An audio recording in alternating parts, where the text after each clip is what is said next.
வணக்கம், என் பேர் நித்யா. 48 நாள் மண்டல பூஜை சிறப்பாக நடந்துகிட்ருக்கு. 28ஆம் தேதி கும்பாபிஷேகம் நடந்தது கோயிலுக்கு. இன்னைய வரைக்கும் மண்டல பூஜை நடந்துகிட்ருக்கு. மூஞ்சூர் வாகனத்துக்கு எண்ணெய் சாத்தினாங்க, பால் அபிஷேகம் பண்ணாங்க. 2 தான் செய்வாங்களாம். மண்டல அபிஷேகம் நடக்கிற 48 நாளும் எண்ணெயும் பாலும் மட்டும்தான் பயன்படுத்துவாங்களாம். கெமிக்கல் உள்ள ஐட்டம் எதுவும் பயன்படுத்த மாட்டாங்களாம். பாலும் மாட்டுப்பால் கறந்து அந்த நேரத்துக்கு கொடுத்தோம். அப்புறம் எண்ணெயும் செக்கெண்ணெய் தான் பயன்படுத்துகிறாங்க. மருந்தெல்லாம் கரையாமல் இருக்கணும், அதுக்காக கரெக்டாக அந்த அளவில் தான் நாங்கள் செய்வோம்னாங்க. விநாயகருக்கு அருமையாக அலங்காரம்லாம் பண்ணியிருந்தாங்க. அபிஷேகம் பண்ணி அலங்காரம் பண்ணி அழகாக இருக்காங்க விநாயகர். ஈரசூர் விநாயகர். நான் நினச்சி நிறைய வேண்டுதல் வச்சுருந்தேன், எல்லாமே நிறைவேறிட்டு. இந்த வரசக்தி விநாயகர், அரச மரத்தடி விநாயகர் கும்பிட்டா அவ்வளோ பலன் கிடைக்கும். விநாயகருக்கு ஃபஸ்ட்டு அபிஷேகம் பண்ணுறாங்க. எண்ணெய் காப்பு வச்சு பால் அபிஷேகம், அதுக்கப்புறம் அலங்காரம் பண்ணி தீபாவளி காமிக்கிறாங்க.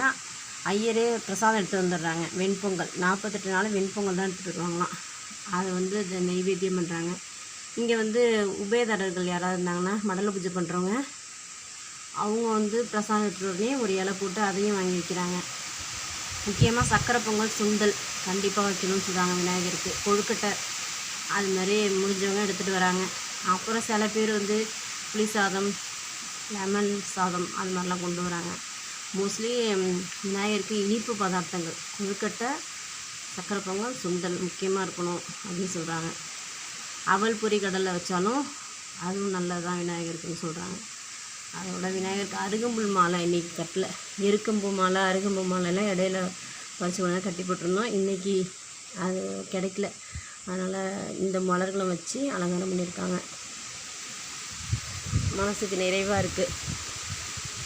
ஒரு பக்கம் விநாயகருக்கு மணி இருட்டில் தெரியல, லைட்டெல்லாம் வைக்கலை, இங்கே மணி வச்சுருக்காங்க. ஒரு பக்கம் பூசணிக்காய் தொங்க விட்ருக்காங்க. அப்புறம் 2 பக்கம் விளக்கு வச்சுருந்தாங்க. 2 மாடு தொங்குற மாதிரி விளக்கு வச்சுருக்காங்க.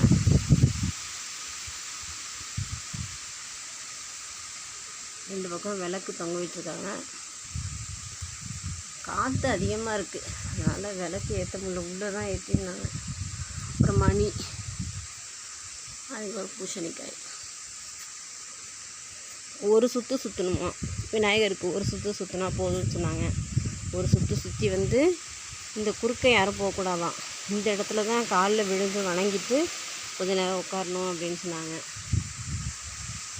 அதுக்கப்புறம் அரச மரம், அது காற்று பயங்கரமாக இருக்குது. அதுக்கும் திருமணம் செஞ்சு வச்சுட்டாங்களா, அந்த சாமி கும்பிட்றோம். அரச மரத்தடி விநாயகர், அவங்களும் நல்லா அருள் பாலிக்கிறாங்க. அங்கேயும் அபிஷேகம் நடக்குது டெய்லி. அந்த விநாயகருக்கு அபிஷேகம் பண்ணியிருக்காங்க. பக்கத்தில் ராகு சோம்பு தண்ணி கட்டியிருக்காங்க. ராகு கேது கும்பிட்டா நல்ல பலன் கிடைக்கும் அப்படின்னு சொன்னாங்க. வீட்டுக்கு பக்கமாக இருக்கிறதுனால எங்களுக்கு கும்பிட்றது வசதியாக இருக்குது. டெய்லி கும்பிட்டு அருள் பெறுவோம் அப்படின்னு சொல்லிட்டு 6 மணி ஆனால் மண்டலாபிடிக்கு வந்துடுறது. மண்டலாபிஷேகம் பார்த்துட்டு மனைவியோட சாமியை பிரார்த்தனை பண்ணிவிட்டு வீட்டுக்கு போனால் நிம்மதியாக இருக்குது. காற்று பயங்கர காற்று, இயற்கை காற்று, இவ்வளோ